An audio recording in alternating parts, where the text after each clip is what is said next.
Eu vou pedir aos irmãos que abram as suas Bíblias em Isaías 29, e nós vamos partilhar 3 textos, mas eu vou ler apenas 2 deles.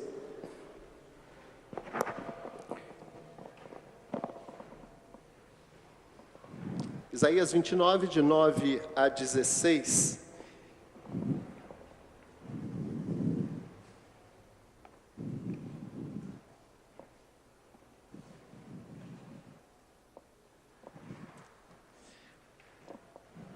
Isaías, escrevendo ao povo de Israel, diz assim: estatelai-vos e ficai estatelados, cegai-vos e permaneceis cegos, bêbados estão, mas não de vinho, andam cambaleando, mas não de bebida forte, porque o Senhor derramou sobre vós o espírito de profundo sono, e fechou os vossos olhos, que são os profetas, e vendou a vossa cabeça, que são os videntes.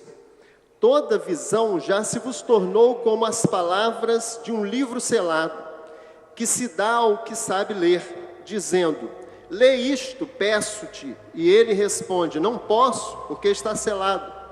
E dá-se o livro a quem não sabe ler, dizendo: lê isto, peço-te. E ele responde: não sei ler. O Senhor disse: visto que este povo se aproxima de mim, e com a sua boca e com seus lábios me honra, mas o seu coração está longe de mim, e o seu temor para comigo consiste só em mandamentos de homens, que maquinalmente aprendeu. Continuarei a fazer obra maravilhosa no meio deste povo, sim, obra maravilhosa e portento, de maneira que a sabedoria dos seus sábios perecerá, e a prudência dos seus prudentes se esconderá. Ai do que escondem profundamente o seu propósito do Senhor, e as suas próprias obras fazem às escuras, e dizem: quem nos vê? Quem nos conhece? Que perversidade a vossa! Como se o oleiro fosse igual ao barro, e a obra dissesse ao seu artífice: ele não me fez, e a coisa feita dissesse do seu oleiro: ele nada sabe. Vamos orar? Senhor Deus, a tua palavra está lida diante do teu povo. Ó meu Deus, em nome de Jesus, que ela chegue até nós, Senhor, conforme tu tens revelado. E que nunca nos falte entendimento da tua palavra, para que a nossa vida seja santa, consagrada a ti. E que os erros que temos cometido, que as infidelidades, Senhor, tu nos perdoe, mas não deixe de abrir os nossos olhos para que a possamos compreender e mudar de vida. Nós te pedimos em nome de Jesus. Amém. Esse texto, irmãos, que está lido aqui, é um texto que também está citado lá no Novo Testamento. E eu vou pedir licença para ler esse texto também citado lá no Novo Testamento. E o texto que eu vou ler, ao invés de Mateus, que é o texto básico, nós vamos ler Marcos 7, do verso 1 a 23.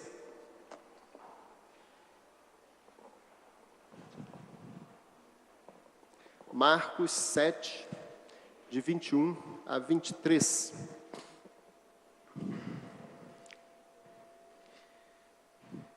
A palavra do Senhor diz assim: ora, reuniram-se a Jesus os fariseus e alguns escribas, vindos de Jerusalém. E vendo que alguns dos discípulos dele comiam pão com as mãos impuras, isto é, por lavar, pois os fariseus e todos os judeus, observando a tradição dos anciãos, não comem sem lavar cuidadosamente as mãos, quando voltam da praça, não comem nem sem se aspergirem, e há muitas outras coisas que receberam para observar, como a lavagem de copos, jarros e vasos de metal e camas. Interpelaram-no os fariseus e os escribas: por que não andam os teus discípulos de conformidade com a tradição dos anciãos, mas comem com as mãos por lavar?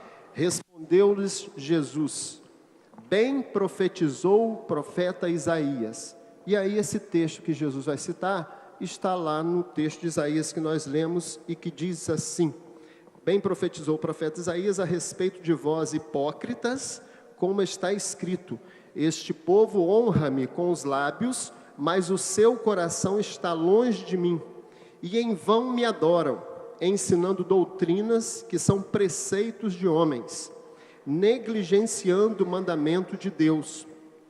Guardais a tradição dos homens.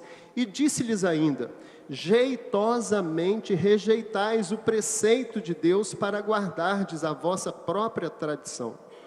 Pois Moisés diz: honra teu pai e tua mãe, e quem maldisser a seu pai e a sua mãe seja punido de morte.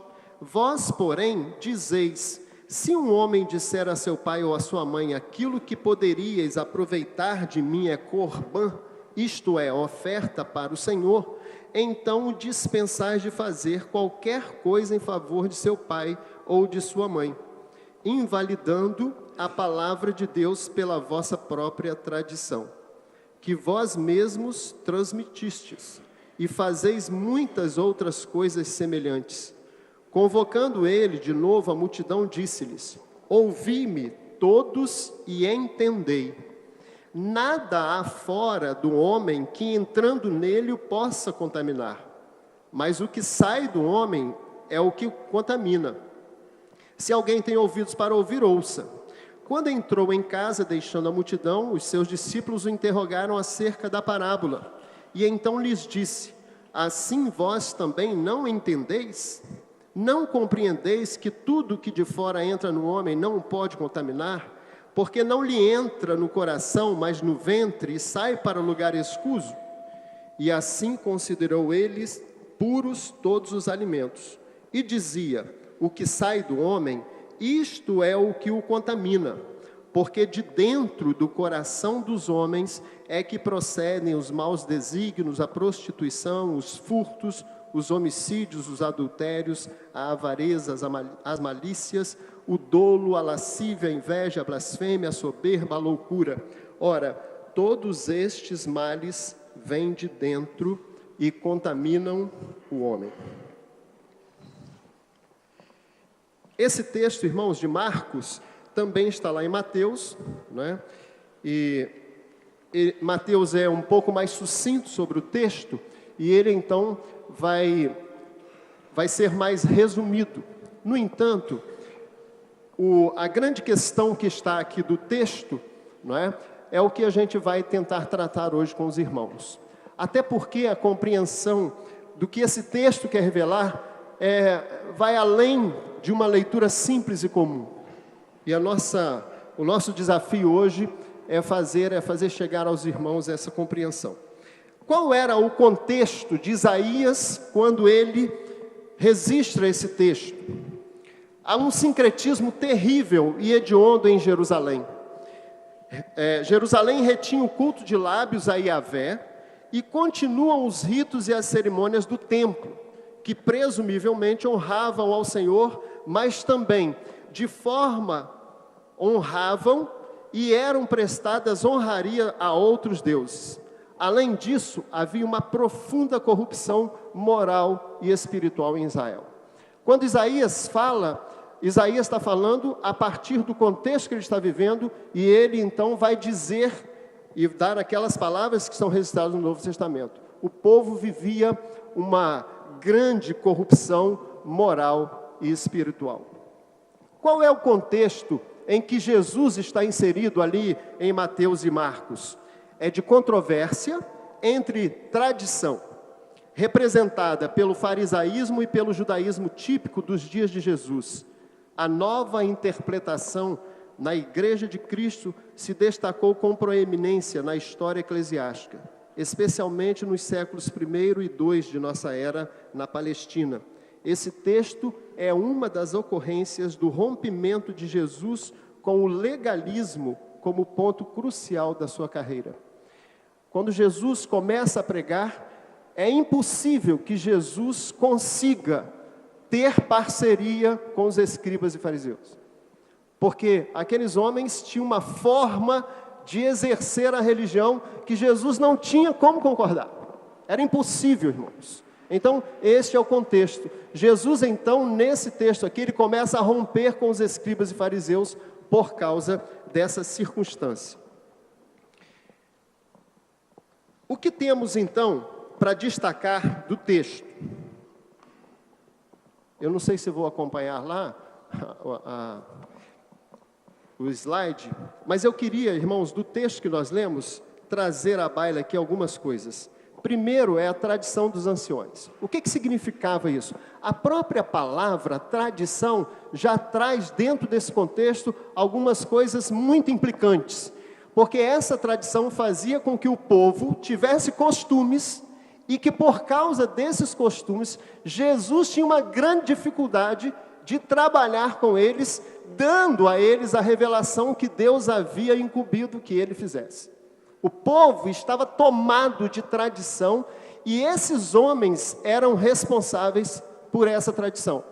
Eles viviam no pé do povo, exigindo que o povo fosse assim. E isso era grande, isso era terrível. Outra questão que eu quero destacar do texto é que Marcos, ele fala de Corban. Corban é uma palavra hebraica e toda vez que, por exemplo, um judeu falava Corban, o dinheiro que ele tinha para cuidar de pai e mãe, ele não precisava destinar às dificuldades do pai e da mãe, porque Corban significava destinar o dinheiro ao templo. Então o dinheiro que ele deveria dar aos pais estava comprometido com o templo, então ele não tinha responsabilidade com o pai. E essa é a acusação que Jesus faz aos escribas e fariseus, dizendo a eles o quê? Ora, vocês me cobram que os meus discípulos não lavem as mãos, mas de uma forma muito jeitosa, hipócrita, vocês não cuidam dos seus pais que estão em necessidade, dizendo que o dinheiro que vocês têm para cuidar dos pais está destinado ao templo. Essa foi a questão que está em Marcos. E Marcos tem uma forma interessante, porque Marcos vai dizer: jeitosamente rejeitais o preceito de Deus para guardardes a vossa tradição. Essa é uma outra questão que está aí no texto. Outra questão que eu quero colocar, irmãos, é a questão da hipocrisia. Jesus chama eles de hipócrita. E essa palavra hipócrita vem do grego e significa replicar. O substantivo era usado para indicar aquele que replica, e daí passou a significar ator. Então o ator é aquele que replica os comportamentos e as atitudes humanas, vivendo essas atitudes no teatro. É por isso que frequentemente a gente ri de alguns atores, porque eles nos fazem ver as nossas próprias atitudes com um humor que a gente fica rindo, não é? Como se isso fosse engraçado. É engraçado sim, mas isso nos traz a consciência como é que nossas atitudes são contraditórias. E como é que a gente acaba rindo delas, quando elas podem ser percebidas fora de nós, e não por nós. E ele vai dizer o seguinte: a base da ideia é que os atores replicam uns aos outros ao representar alguma peça. Finalmente a palavra passou a significar ator na vida real. E isso deu o termo de hipócrita em seu sentido moderno. Essa palavra é empregada muitas vezes no Antigo Testamento. Outra questão que eu quero destacar no texto é, Jesus diz: em vão me adoram. Por que em vão me adoram? Os escribas e fariseus e o povo de forma geral pensavam que estavam adorando a Deus com as atitudes que tinham, mas eles não conseguiam se conscientizar que aquelas atitudes não estavam de acordo com a vontade de Deus. Olha bem, irmãos, como é que isso é sério e como é que isso chega até nós, e às vezes nós estamos vivendo isso. Nós às vezes achamos que as nossas atitudes glorificam o Senhor e com ela nós adoramos a Deus, mas a gente não tem consciência de que elas não dizem respeito ao que Deus quer de nós pela sua vontade. Não é uma contradição? Por isso o título que nós trouxemos para o sermão hoje é exatamente isso. Por favor, vai volte lá. A contradição dos contrários e o contrário. Eu não quero apenas que isso aí seja um trocadilho, de forma nenhuma. Outra questão, irmãos, que está aqui no texto, eu quero destacar, até para isso ajudar a gente a entender o que vamos falar, Jesus depois, né? Jesus sabia que era impossível esperar que as autoridades religiosas entendessem o que ele estava falando, porque elas estavam imbuídas de uma convicção e que por mais que Jesus demonstrasse o que ele gostaria, essas autoridades, elas não conseguiriam entender o que Jesus estava falando. Não é à toa que essas autoridades vão perseguir Jesus nesse tempo, e mais tarde Paulo, ainda como Saulo, vai fazer parte delas perseguindo os cristãos. E aí Jesus, no texto, ele fala assim: ouvi e entendei. E aí Jesus deixa os escribas que estão perguntando, né, sobre o lavar das mãos, e Jesus se vira para a multidão. Irmãos, essa cena aqui, segundo o comentarista, foi terrível para os escribas e fariseus, porque ninguém poderia se virar para o povo e dar as costas às autoridades religiosas daquela época. Isso significaria um insulto. Então o que Jesus faz? Jesus dá uma resposta a ele e depois se vira para o povo dizendo que isso que vocês estão ensinando não presta, não é da vontade do Senhor. E então ele se vira para o povo. Essa virada de postura significa uma cena muito ruim para os escribas e fariseus, porque com isso o povo vai entender que a autoridade que Jesus tinha era maior do que a autoridade que eles invocavam para eles. É outra questão que está aí no texto e que evoca, né, o sentido do texto para aprofundá-lo. E aí então o texto diz assim: aproximando-se dele, alguns intérpretes opinam, provavelmente com razão, que o problema não envolvia somente as autoridades judeus. O ensino de Jesus era uma novidade para os discípulos dele. Então presta bem atenção, irmãos.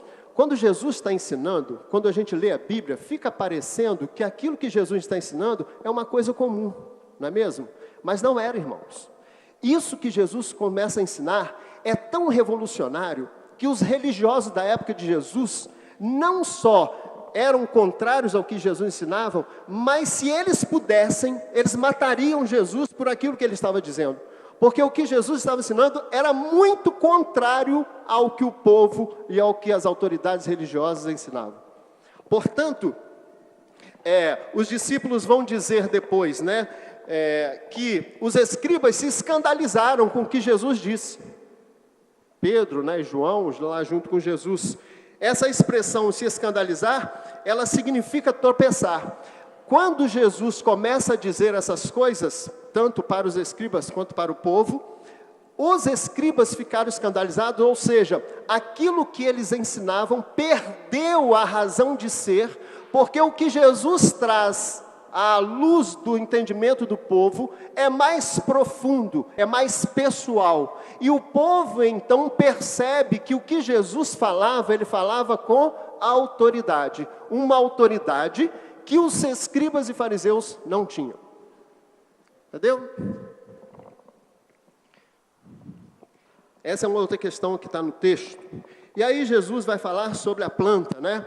Toda planta que meu pai plantou, né? Se não foi meu pai que não plantou, vai ser arrancada. A planta aqui representa os ensinos daqueles homens, aquelas doutrinas inteiramente humanas. Então o que Jesus está dizendo?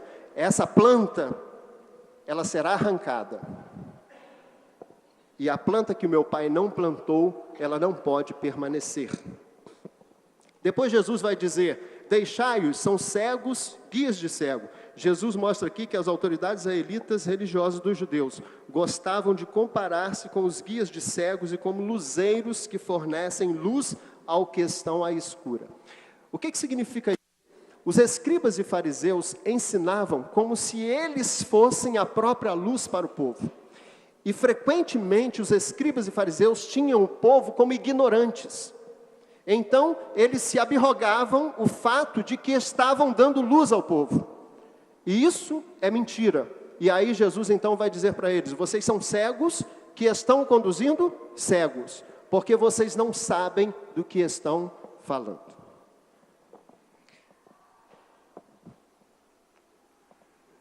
Outra questão do texto, e a última que eu vou enfatizar aqui, é que depois os discípulos perguntam a Jesus sobre aquela parábola. Na verdade não é uma parábola, é um texto, né? E aí Jesus disse para os discípulos: estais vós também ainda sem entender? Olha bem, irmãos, Jesus se dirige aos escribas, fala, depois se dirige ao povo, e depois disso os discípulos perguntam a Jesus: Senhor, explica-nos isto. E aí Jesus fica espantado com os discípulos, porque os discípulos estavam caminhando com eles e os discípulos não entenderam o que Jesus estava ensinando com essa circunstância toda. E Jesus fica perplexo: como é que vocês ainda não entenderam isso? E então Jesus vai passar a explicar um pouco essas questões que estão aí no texto. Quero dizer, irmãos, que esse texto, ele é fora de série, porque ele traz à luz ensinamentos muito precisos.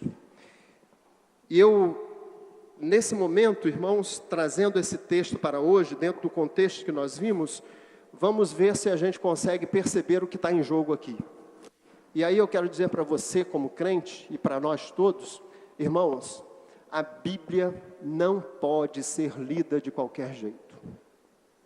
A Bíblia não é um livro qualquer. A Bíblia não pode ser um livro que você lê como você lê outros livros. A Bíblia também carece de que, tentando entender a profundidade do que a palavra de Deus é, você vá a outros livros que podem clarear isso aí. Isso não é errado. Muito pelo contrário, isso ajuda a gente a entender muitas coisas que às vezes uma leitura comum, né, passa desapercebido. Outra coisa é que a Bíblia precisa ser lida à luz da ação do Espírito Santo de Deus quando você toma a Bíblia para ler. Peça a Deus que o Espírito de Deus esteja com você nisso aí. O que nós temos então do texto para hoje? E aí eu quero levantar algumas questões aqui para a gente compreender esse texto. A primeira delas está no texto de Êxodo. Êxodo 3, a partir do verso 11.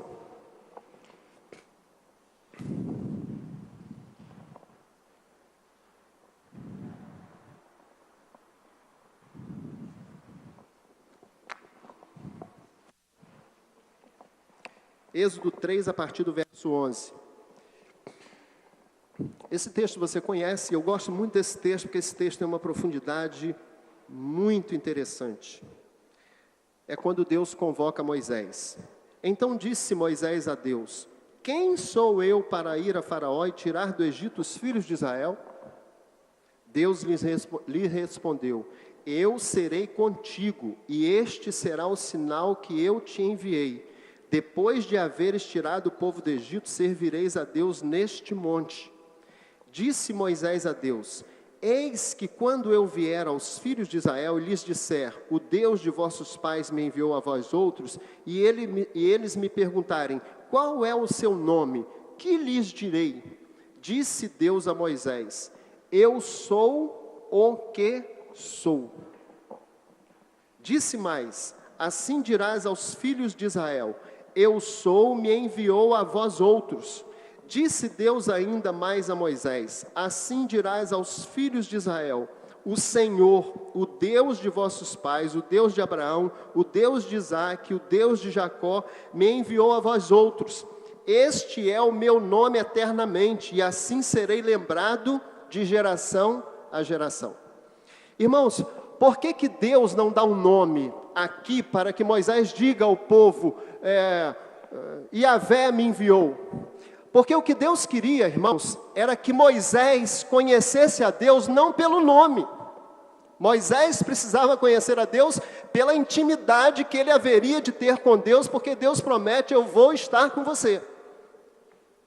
E aqui está um grande problema para nós. Porque Jesus disse: eis que estarei convosco todos os dias, até a consumação dos séculos. E nós hoje ainda, apesar de ter dito Jesus isso, nós vivemos como se Ele não estivesse conosco. E a gente continua duvidando de que Deus está conosco. E isso é sério, irmãos. Porque isso tira de nós uma convicção fundamental para viver a vida hoje. Em Deuteronômio 32, 18, diz assim: olvidaste, esquecestes a rocha que te gerou, e te esqueceste do Deus que te deu o ser, e que recebeu a existência, a atualidade da existência, e que existe por sua própria essência. Ou seja, Deus está requerendo do povo e está perguntando para ele: vocês esqueceram da rocha em que vocês foram tirados? Esse é um apelo que Deus faz.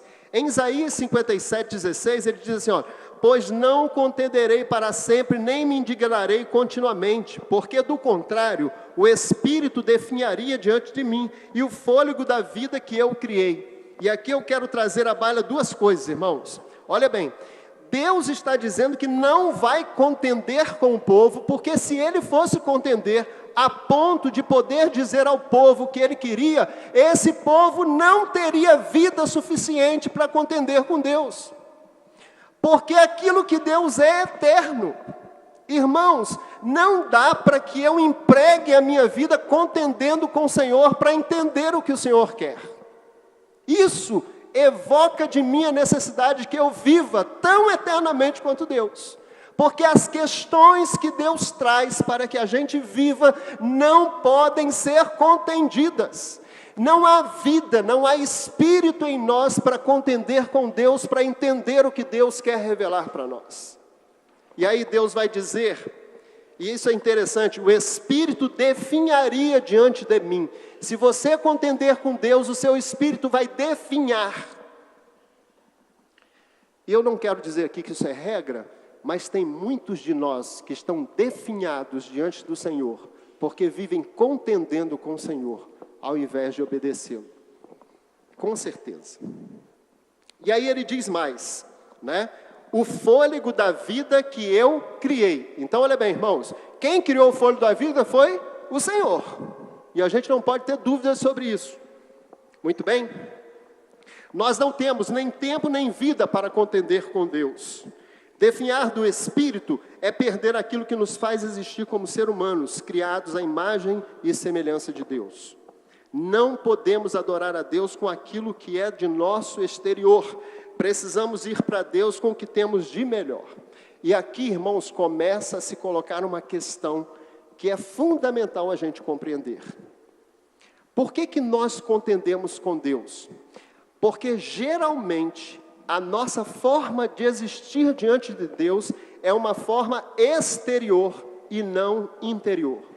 Nós achamos que vamos agradar Deus, dando a Deus aquilo que nós temos do nosso exterior e não do interior. Por isso Deus vai dizer em Isaías, né, que vocês estão longe de mim, porque vocês me adoram com a boca e não com o coração. E essa forma de adorar a Deus é hipócrita, é em vão. O Senhor não quer que nós o adoremos de boca, Ele quer que nós o adoremos de coração. E enquanto nós não entendermos isso, o culto ao Senhor vai ser um culto religioso, mas sem sentido. E as pessoas que nos verem adorando ao Senhor de boca para fora, elas não vão crer em Deus, porque o que elas estão vendo é hipocrisia. E esse é o grande defeito nosso e de igreja hoje. Salmo 19:1 vai dizer o seguinte: os céus proclamam a glória de Deus e o firmamento anuncia as obras das suas mãos. Esse texto quer dizer o que, irmãos? E aí eu vou pedir aos irmãos que prestem atenção. Aqui desse lado está o que Deus é. Aqui está o que Deus é. O que Deus é tem a ver com o caráter dele. Entendeu? Assim como o que você é, na sua essência, tem a ver com o seu caráter. Para que eu saiba quem é você, eu preciso andar com você, caminhar com você. Por isso o texto vai dizer, se o teu inimigo te obrigar a ir 1 milha, vai com ele 2. Porque de repente aquilo que ele é no exterior pode não ser no interior. Então aquilo que Deus é, pertence ao seu caráter. Desse lado de cá, é o que Deus faz e que revela o seu poder. Eu estou separando essas duas coisas pedagogicamente para a gente entender esse texto que nós acabamos de ler. Então, irmãos, aquilo que Deus é se manifesta naquilo que Deus faz. E quando isso acontece, nós, como somos carne, e nós que nos impressionamos muito com o que vemos, o que a gente vê de Deus não é o que Ele é o que Ele faz. E então, quando nós oramos e quando nós buscamos a Deus, nós vamos para Deus por aquilo que Ele está fazendo, mais do que por aquilo que Ele é. Nós procuramos a Deus mais pelo poder que Ele exerce e que Ele move as coisas, do que por aquilo que o Senhor é no seu caráter. E isso é um desvio terrível da nossa vida cristã, porque nós desejamos mais o poder de Deus do que aquilo que Ele é no seu caráter. E aí, irmãos, quando nós oramos e quando vimos para a igreja, nos cultos de oração, geralmente o que nós pedimos é milagre de Deus. A gente dificilmente pede a Deus: Senhor, permita que eu te conheça. E eu posso te dizer uma coisa: se você começar a conhecer o Senhor, você vai começar a não pedir mais milagres. Porque Ele vai dizer o que Ele disse para Paulo: a minha graça te basta. Amém. No texto de Mateus e de Marcos, irmãos, o que nós temos ali então? Olha bem, preste atenção. Os judeus estavam trabalhando a questão das mãos. Então os judeus falavam de lavar as mãos. Para ser crente na época deles, você tinha que lavar as mãos antes da refeição. Isso era religião, irmãos. E se a gente estudar mais profundamente, você vai descobrir que muitas coisas dos judeus, que eram questões de higiene, passaram a ser questões religiosas. Então nós estamos falando aqui de mãos. Isso é externo. Tá bom? E aí Jesus vai falar sobre coração. Como é que eu vejo o teu coração? Então, há uma discrepância, há uma contradição na religião dos judeus. Por quê? Porque eles achavam que eles eram por aquilo que lavavam. E eles não eram por aquilo que deveriam conhecer. A maior contradição do ser humano, destituído do que é espiritual, é adorar a Deus de lábios e não de coração. Portanto, nossa contradição está em tentar ser do exterior aquilo que não somos do interior. Olha bem, irmãos, a nossa tentativa como crentes é mostrar o exterior, achando que mostrando o exterior, nós estamos revelando o interior. E eu não quero dizer aqui que o exterior não tem a ver com o interior. Não é isso que eu estou falando. É que nós colocamos a convicção religiosa que temos no exterior e não no interior. Tá bom? Esta é a contradição dos contrários. Afirmar pelo exterior a divindade criativa, com o interior a divindade destrutiva. Então, olha bem, quando eu afirmo Deus no meu exterior, eu não construo o que é necessário. Aí Jesus vai dar um bom exemplo sobre isso. O homem que obedece às minhas palavras é como aquele que construiu a casa sobre a rocha. Então, olha bem, irmãos, não há como construir casa se eu construo com as coisas externas, da minha religião externa, daquilo que os outros podem ver. A verdadeira construção, ela tem que ser feita a partir do meu interior. Essa construção não se dá aqui, porque Jesus vai dizer o quê? Que eu devo construir casa no céu, onde a traça não rói. Muito bem.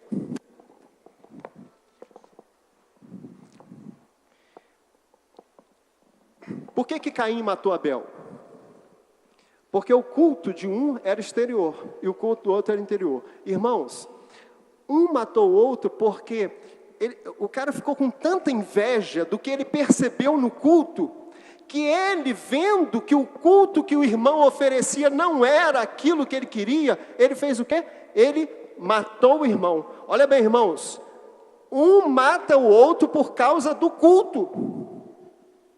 Foi por causa do culto, irmãos. E se você ler esse texto com mais detalhes, você vai compreender Deus falando, né, com Caim, né? Eu sempre confundo aqui quem matou quem, não é?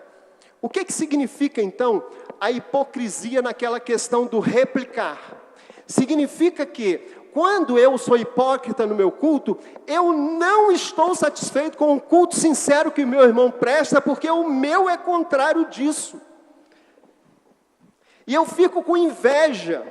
E vocês vão ver os escribas e fariseus sempre com inveja de Jesus, porque Jesus falava de uma coisa que não vinha do exterior, irmãos. O que Jesus falava vinha de dentro dele, era processo interior de relacionamento com Deus, e os judeus invejavam Jesus, e a inveja dos judeus era tão profunda, que os judeus queriam matar Jesus, como Caim fez com Abel.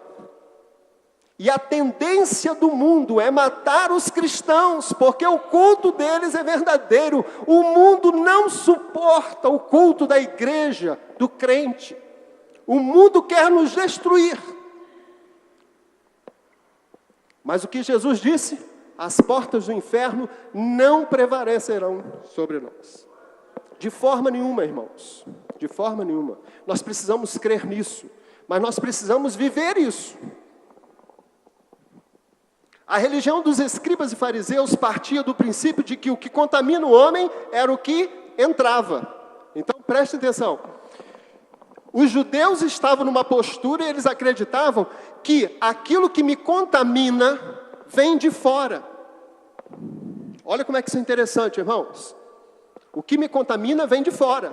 Se o que me contamina vem de fora, o que é que eu preciso fazer para não ser contaminado? Lavar o corpo. É por isso que a mensagem de Cristo é tão interessante, porque ele vai dizer o quê? Se ele fosse dizer, né, em outras palavras, lavem o coração. Irmãos, como é que eu lavo o coração? Eu tiro de dentro para fora para lavar? Não tem como.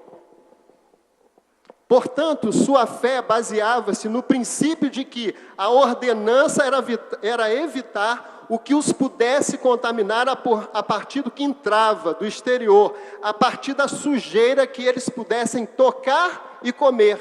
Ou seja, a religião dos escribas e fariseus era o quê? Não tocar e não comer.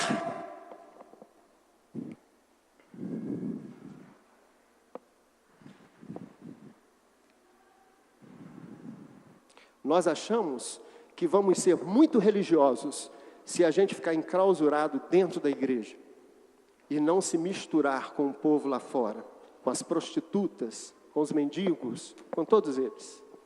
Nós achamos que nós somos puros. E essa era a diretriz do escriba e fariseus. Eles não se envolviam com o povo, irmãos. E veja bem, quando a lei mandava cuidar dos pais, eles ajeitavam as coisas para burlar a lei, como se eles fossem conseguir. Assim, não se envolvendo com o que era impuro fora deles, eles se mantinham puros. A premissa era não se envolver com o mundo. Irmãos, isso é diabólico. Isso é do demônio.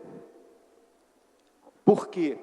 Porque nós vamos usar Deus para justificar essa religiosidade que se baseia na impureza daquilo que eu não toco, daquilo que eu não como. As coisas impuras são eles, e não eu, era o que pensavam os escribas. E aí, não tem a oração daqueles dois homens? Um ora e pede perdão a Deus por aquilo que ele estava sentindo no seu interior. E o outro ora, e ele ora fazendo o quê? Olhando para o próximo. Não comendo, não bebendo, não se envolvendo com a plebe, ficavam puros. Eles consideram puros por dentro pela limpeza externa, lavar as mãos. Eles então pensavam que lavando as mãos, eles conseguiam purificar o coração. Isso é um grande desvio. Isso é uma grande contradição. Eu jamais consigo limpar o coração se eu apenas lavar as mãos. Jamais. Deixa eu dizer para você, foi isso que Pilatos fez. Pilatos achou que lavando as mãos, ele se livraria do sangue de Jesus. E tem muito crente na igreja, usando desculpas para não fazer o que Deus manda, e fica lavando as mãos como Pilatos fez. Irmãos, nós temos que nos envolver com o povo, nós temos que cheirar o cheiro do povo, porque o que nos purifica não é o perfume que a gente usa, não é a soda que pode lavar a roupa ou o corpo de forma nenhuma. Eu acho que estou limpo quando o princípio de pureza é atestado pelo que o outro vê de mim e não do que sou de meu interior para o exterior. Então, os escribas viviam a partir do que as pessoas pensavam deles. Então, eles se consideravam limpos porque o povo dizia que eles eram limpos, porque o princípio deles era o que os outros pensam de mim. E aí a gente acha que está enganando Deus, dando desculpas aos irmãos, a quem for. Irmão, hoje eu não posso ir lá não, porque eu estou com um problema para resolver. O pastor pregou aqui, né? Olha para o problema de Jó. Mas a gente fica dando essas desculpas, e a gente vai se desculpando, e a gente vai participando cada vez menos das coisas que são do Senhor. E a gente acha que lavando as mãos, a gente consegue se livrar dessas coisas. Os escribas e fariseus viviam de sustentar a aparência e não o interior. Portanto, a religião de quem lava as mãos achando que vai lavar o coração é uma religião de aparência. Mas a religião do crente que quer que o Senhor diga o que Ele é, no confronto com o caráter do Senhor, Ele não vai lavar mãos. Isso é questão de higiene. Ele vai tentar lavar o coração. E aí, irmãos, nessa relação com Deus, Deus vai nos confrontar frequentemente, o caráter dele com o meu caráter. Ele vai confrontando. E Ele está esperando que você compreenda isso. Esse é um processo que vai se dar na nossa vida cristã. Nossa perspectiva, nessa perspectiva, o valor está naquilo que eu faço e não naquilo que eu sou. Olha bem, irmãos, para os escribas e fariseus, o valor da religião deles estava naquilo que eles faziam, como se isso fosse levá-los ao Senhor. E então eu dou o dízimo, eu estou no culto todo domingo, Senhor, olha para o que eu estou fazendo. E o Senhor olha, e Ele vai vendo, e eu vou conseguindo o quê? O Senhor vê apenas o que eu faço, mas quando Ele olha para mim, Ele vê o que eu sou, então Ele diz, miserável, pobre, nu, você não tem nada. Porque tudo que você faz, que você constrói, você pensa que está construindo aqui no céu, mas isso são construções humanas, perspectivas humanas, religiosidade humana. Quem é você? E aí Jesus vai dizer o quê? Não vos conheço. Irmãos, eu tenho medo disso. Minha esposa está aqui. Nós vivemos uma contradição muito grande. Nós precisamos melhorar muito, irmãos. Nós precisamos melhorar muito. Precisamos melhorar muito. Eu sou por aquilo que faço. Portanto, minha religião é mais demonstrativa do que construtiva. Olha bem, irmãos. A minha religião é mais de demonstrar o que eu sou do que aquilo que eu construo.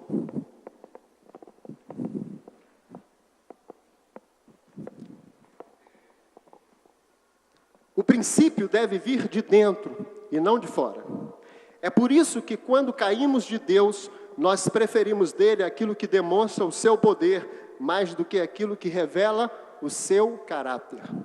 Olha bem, irmãos. Vou ler de novo.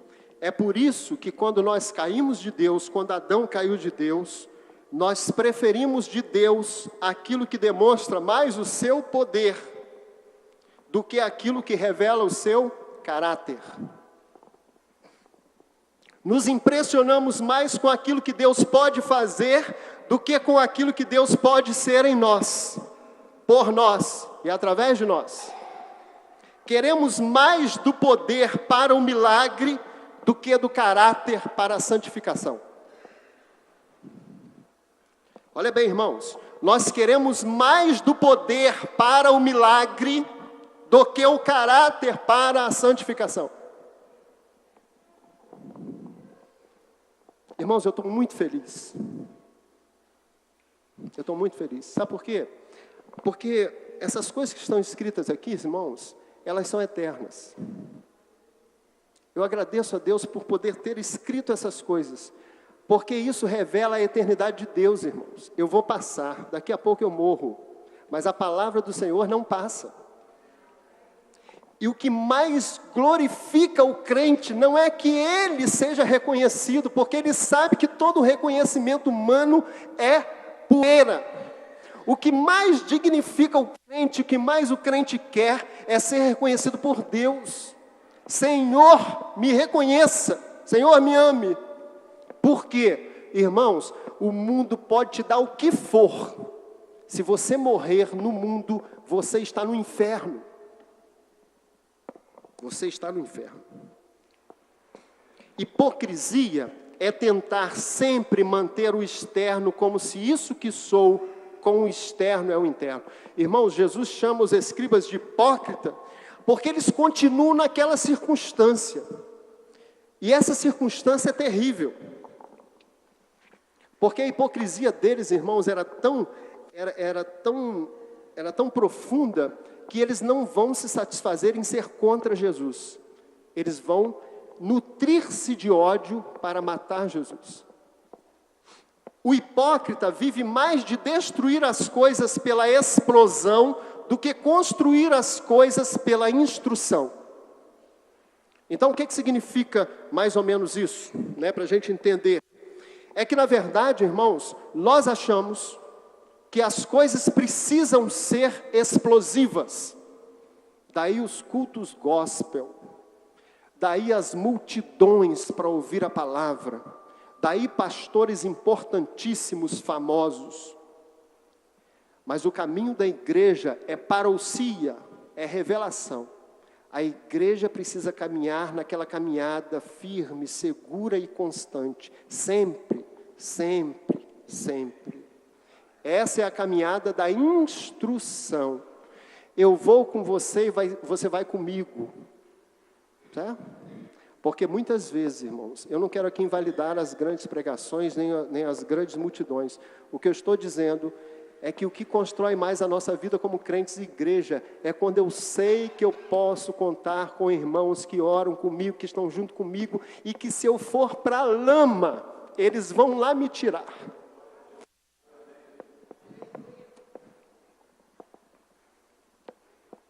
E aí, eu vou dar um depoimento aqui, vou pedir desculpas meninas, porque a intenção é outra. Às vezes a gente vai no APAC, irmãos, e lá no IAS, principalmente, a gente desanima. A Ana Lúcia deu um depoimento lá ontem, que foi fantástico, né? Ela chorou na frente dos meninos, porque o menino que saiu de lá participava do culto como se fosse um crente. Quando vai visitar a família lá, o menino está batendo na mãe, e a mãe chorando. Entendeu? Lá dentro eles são santos, porque pode ser que vendo isso que eu sou, ou melhor, vendo isso que eu demonstro, eu posso sair daqui. E aí quando eu estou lá fora eu me revelo. Aí eu não sou mais quem eu era quando estava preso. Essa é a hipocrisia, irmãos. Mas nós vamos parar por isso? Não, de forma nenhuma. Eu prefiro mais crer para que o milagre aconteça do que conhecer para que o caráter mude. Louvado seja o nome do Senhor. Eu não acredito, irmãos, que eu escrevi essa frase. Rapaz, essa frase é profunda, irmãos. Olha bem, irmãos, eu prefiro mais crer para que o milagre aconteça do que conhecer para que o caráter mude. Nós nos impressionamos mais com aquilo que vemos do que com aquilo que sentimos. Nós estamos mais à busca do que o Senhor pode fazer de milagre do que o Senhor pode fazer mudando o caráter. Nesse sentido, em questão de crítica, o outro sempre vai aparecer melhor para que eu critique do que eu mesmo a mim, para que tenha consciência para mudar. Nesse sentido, nossa oração é mais de pedir do que de conversar. Olha bem, irmãos, como é que muda. Olha, eu venho quarta-feira para a igreja, eu venho para ficar pedindo, e então eu fico pedindo, ao invés de querer conhecer Deus por aquilo que Ele é, do que por aquilo que Ele pode fazer. Talvez Deus queira curar o seu caráter mais do que o seu corpo. Talvez o que você precise mais é que o Senhor cure o seu interior do que o seu exterior. Estou terminando. Nesse sentido, a igreja é mais um lugar para ir do que um grupo para melhorar o que somos. A igreja é mais um lugar para ir do que um grupo para melhorar o que somos. Lembra da mulher que Jesus conversou naquele poço? E ela falava o quê? Que o lugar de adoração... E aí Jesus disse, mulher, o Senhor está buscando quem possa adorar em espírito e em verdade. O Senhor não está colocando um lugar para adoração, não é aqui nem é lá. O que o Senhor quer é que nós sejamos adoradores de verdade. Mateus 15:10, e tendo convocado a multidão, lhes disse, ouvi e entendei. Não é o que entra pela boca o que contamina o homem, mas o que sai da boca, isto sim contamina o homem. Mas o que sai da boca vem do coração, e isso que contamina o homem, porque do coração procedem os maus desígnios. E aí Jesus, então, irmãos, aqui a gente conclui, Jesus diz o quê? Escribas e fariseus, o que contamina o homem não é isso que vocês acham que é. O que contamina o homem é aquilo que sai do caráter da pessoa, lá de dentro do coração. Irmãos, essa palavra de Jesus para os escribas e fariseus, para o povo da época, foi uma palavra revolucionária. Porque aquele povo não entendia essas coisas não, irmãos. Está pensando que o povo entendia isso? Não entendia não. Até porque eles não tinham Bíblia para ficar lendo. E aí eu quero te perguntar um negócio. Você hoje tem uma Bíblia na sua mão. O que você está fazendo com ela? O que nós estamos fazendo com essa palavra? Que nos redime, que nos tira de quem nós somos, para ser aquilo que Deus quer. E aí eu vou dar uns exemplos aqui, irmãos, de contradição que estão dentro da Bíblia. Olha bem. Em Mateus 23:1, então falou Jesus às multidões e aos seus discípulos, na cadeira de Moisés se assentaram os escribas e os fariseus, fazei e guardai, pois, tudo quanto eles vos disserem. Olha bem o que Jesus diz, façam o que eles vos disserem, porém não os imiteis nas suas obras, porque dizem e não fazem. Então, quem eram os escribas? Eles diziam, falavam, mas não faziam. Isso é uma contradição. O que é uma contradição? É eu dizer uma coisa e ser outra. E aí eu digo para o mundo que sou crente. E quando o mundo olha para as coisas que eu faço, para as coisas que eu sou, eles se decepcionam comigo. Sobre o externo e o interno. Mateus 23 ainda, no 27. Ai de vós, escribas e fariseus hipócritas, porque sois semelhantes a sepulcros caiados, que por fora se mostram belos, mas interiormente estão cheios de ossos de mortos e de toda imundície. Assim também vós exteriormente pareceis justo aos homens, mas por dentro estáis cheios de hipocrisia. Sobre aparência e essência. E aqui eu vou concluir, porque se você ler a Bíblia está cheia dessas contradições. Ou dos contrários, né? Da incoerência entre o que diz e faz. Em Gênesis 3:1, Diz assim, irmãos, e eu vou concluir com esse texto aqui, a palavra dessa manhã. Mas a serpente, mais sagaz que todos os animais selváticos que o Senhor Deus tinha feito, disse à mulher: é assim que Deus disse: não comereis de toda árvore do jardim? Respondeu a mulher: do fruto das árvores do jardim podemos comer, mas do fruto da árvore que está no meio do jardim, disse Deus: dele não comereis, nem tocareis nele, para que não morrais. E então a serpente disse à mulher: é certo que não morrereis, porque Deus sabe que no dia em que dele comerdes, se vos abrirão os olhos, e como Deus sereis conhecedores do bem e do mal. Vendo a mulher, olha bem, irmãos, o que o texto diz, no verso 6, vendo a mulher que a árvore era boa para se comer, agradável aos olhos, e árvore desejável para dar entendimento. O que Eva viu? Irmãos, Eva trocou a palavra de Deus por aquilo que ela estava vendo. Ela trocou a essência, o caráter de Deus, pela aparência daquilo que ela estava vendo. E isso, irmãos, não aconteceu só no Jardim do Éden. Esse desafio tem se colocado para nós dia a dia na nossa vida, seja em que circunstância for. Tomou-lhe do fruto e comeu, e deu também ao marido, e ele comeu. Abriram-se então os olhos de ambos. E o que eles fizeram? Perceberam que estavam nus, coseram folhas de figueiras e fizeram cintas para si. O que eles fizeram?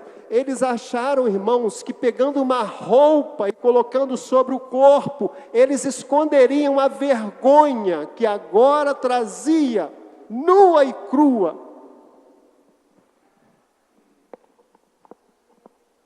Tem muitas igrejas que defendem a questão da roupa, não é mesmo? Irmãos, não é tapando o corpo que nós tapamos a vergonha da nossa vida, de forma nenhuma.